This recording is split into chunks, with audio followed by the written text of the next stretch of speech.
ശ്രീകൃഷ്ണ ജ്യോതിഷാലയത്തേക്ക് അവർക്കും സ്വാഗതം. ഞാൻ ജോൺസൺ വിജയൻകുട്ടു. ശനിയുടെ രാശിമാറ്റത്തെ പറ്റിയാണ് ഇപ്പോൾ പറയുന്നത്.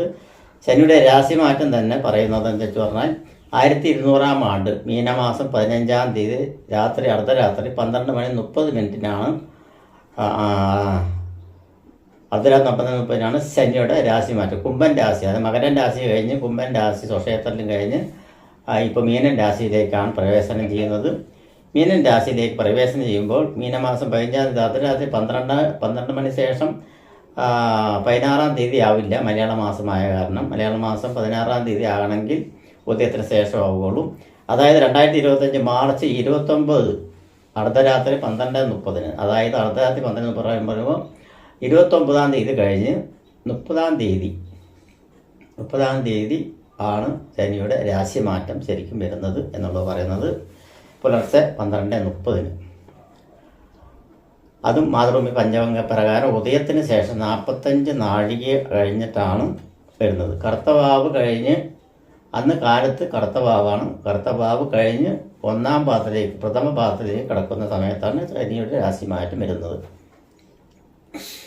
അതുകൂടാതെ തന്നെ കുംഭം 11-ാം തീയതി തൊട്ടിട്ട് ശനിക്ക് മൗഢ്യം വരുന്നുണ്ട്. അതായത് സൂര്യനോടൊപ്പം അടുത്തെത്തുമ്പോൾ മൗഢ്യം ഗ്രഹങ്ങൾക്ക് വരാറുണ്ട്. മൗഢ്യം വരുന്നതെന്ന് വെച്ചാൽ അപ്പോൾ ബലം കുറയുക എന്നാണ് അർത്ഥം. ബലം കുറയുക വെച്ച് പറഞ്ഞാൽ സൂര്യൻ്റെ പ്രകാശത്തിൽ മറ്റു ഗ്രഹങ്ങളെ കാണില്ല, സൂര്യനെ മാത്രമേ കാണുള്ളൂ എന്ന് പറയുന്നത്. അവിടെ മറ്റു ഗ്രഹങ്ങളുണ്ടെങ്കിൽ അവർക്ക് മൗഢ്യമായിരിക്കും. അവർ ആ പ്രകാശത്വനിയിൽ അവരെ കാണില്ല. അപ്പോൾ അതിൻ്റെ മൗഢ്യം ബലം കുറഞ്ഞു എന്നാണ് അർത്ഥം.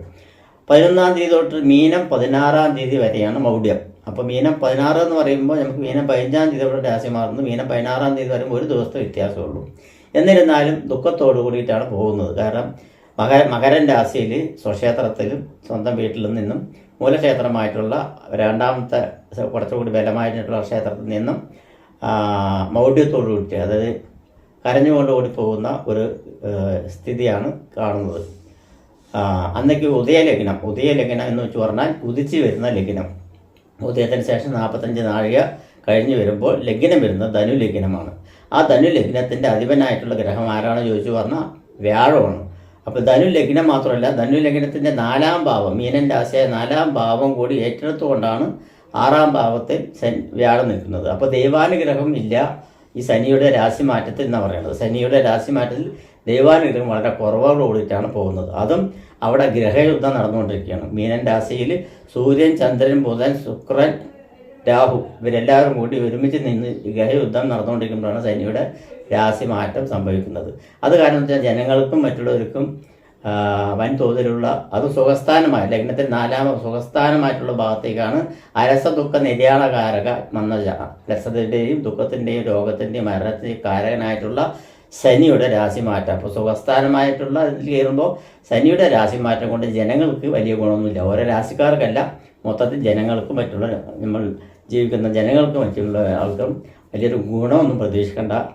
അസുഖങ്ങൾ മറ്റുള്ള കാര്യങ്ങളൊക്കെ വരാനുള്ള സാധ്യത കൂടുതലായിട്ടുണ്ട് എന്നാണ് പറയുന്നത്. ഇപ്പോൾ രാശിയുടെ പറയുകയാണെങ്കിൽ മേടൻ രാശിക്കാർക്ക് ഈ ശനിയുടെ രാശിമാറ്റം എങ്ങനെയുണ്ടാവും എന്നാണ് നോക്കുന്നത്. അശ്വതി, ഭരണി, കാർത്തികയുടെ ആദ്യത്തെ കാൽഭാഗം കൂടി ചേരുന്ന മേടൻ രാശിക്കാർക്ക് 7ര ശനിയുടെ ആരംഭമാണ്. 30 വർഷത്തിൽ ഒരു 7ര ശനി വരികയുള്ളൂ.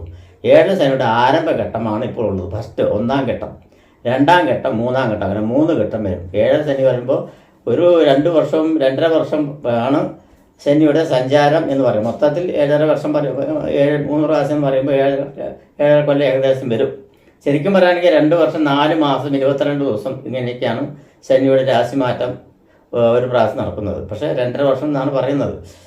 അപ്പോൾ അങ്ങനെ പറയുമ്പോൾ 7ര ശനി എന്നാണ് എൻ്റെ പേര് വന്നിരിക്കുന്നത്. അപ്പോൾ 7ര ശനിയുടെ തുടക്കമാണ്. 7ര ശനിയുടെ തുടക്കം അത്ര നല്ലതല്ല എന്നാണ് പറയുന്നത്. അപ്പോൾ അശ്വതി, ഭരണി, കാർത്തിക നക്ഷത്രക്കാർ വളരെ ശ്രദ്ധിക്കേണ്ട ഒരു സമയമാണ് ഇപ്പോൾ ഉള്ളത്. തൊഴിലിലാണെങ്കിലും കുടുംബത്തിലാണെങ്കിലും എല്ലാ പ്രവർത്തന മേഖലയിലാണെങ്കിലും വളരെ മോശമായിട്ടുള്ള സമയം തുടക്കമാണ്. അത് കാരണം വളരെ ഭാവിയിൽ, അതായത് 7ര ശനിയുടെ തുടക്കമാണ്. 7ര ശനി കഴിഞ്ഞ് കിട്ടണം, അതിൻ്റെ തുടക്കമാണ് 2-ാം ഘട്ടം. ഫസ്റ്റ് ഘട്ടം വലിയൊരു കുഴപ്പമില്ലാതെ പോകും.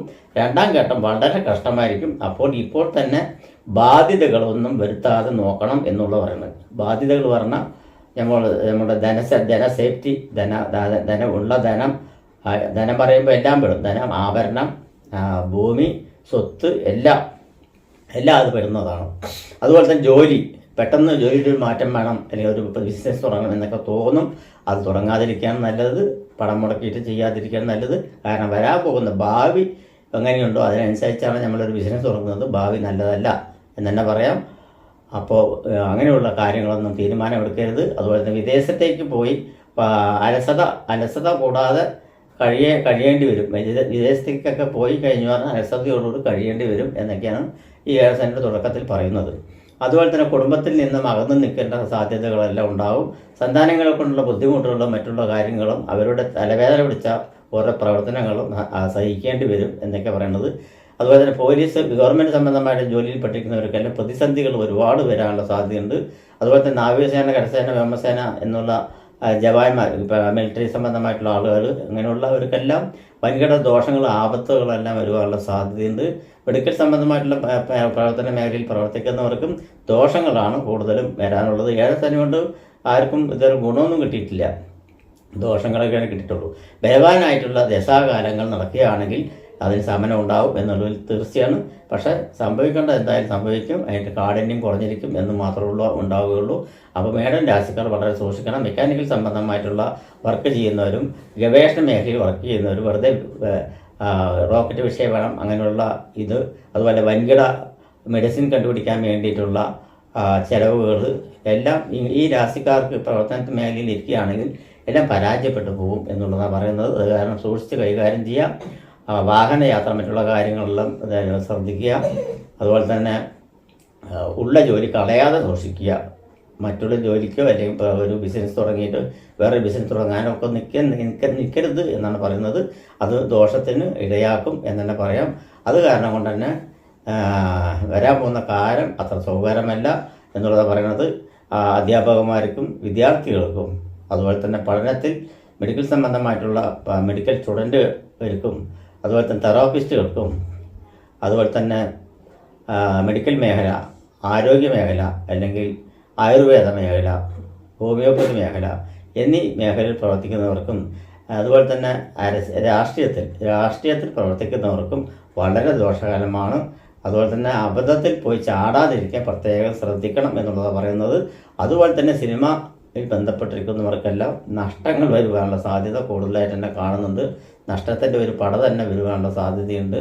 അവർ കുറച്ചു കാലം വെറുതെ ഇരിക്കാൻ നല്ലത് എന്നുള്ള പറയുന്നത്. സ്റ്റാർട്ടിങ്ങിൽ വലിയ കുഴപ്പമില്ല, അതായത് ആദ്യത്തെ ഒരു വർഷമൊന്നും വലിയൊരു കുഴപ്പമൊന്നും ഉണ്ടാവില്ല.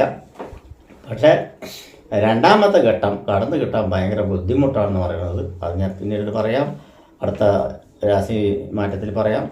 ഇപ്പോൾ ഇതാണ് പറയുന്നത്, വളരെ സൂക്ഷ്മം. പരിഹാരം മാറ്റി എല്ലാ ശനിയാഴ്ചയും വ്രതമെടുത്ത് ശാസ്താക്ഷേത്രത്തിലോ അയ്യപ്പ ക്ഷേത്രത്തിലോ പോയി നീരാഞ്ജനം വഴിപാട് നടത്തുന്നത് വളരെ ഉത്തമമായിരിക്കും. മാസത്തിൽ ഒരു പ്രാവശ്യം എള്ളു പായസവും കൂടി നടത്തിയാൽ ശമനം കിട്ടും എന്നാണ് പറയുന്നത്. എല്ലാ ശനിയാഴ്ചയും നീരാഞ്ജനം വഴിപാട് തീർച്ചയായിട്ടും നടത്തണം അസുഖ നക്ഷത്രക്കാർക്ക് എന്ന് പറയാനുള്ളത്. വളരെ സൂക്ഷ്മതയോട് കൈകാര്യം ചെയ്യേണ്ട ഒരു രാശി തന്നെയാണ് മേടൻ രാശി എന്ന് പറയുന്നത്. നമസ്കാരം.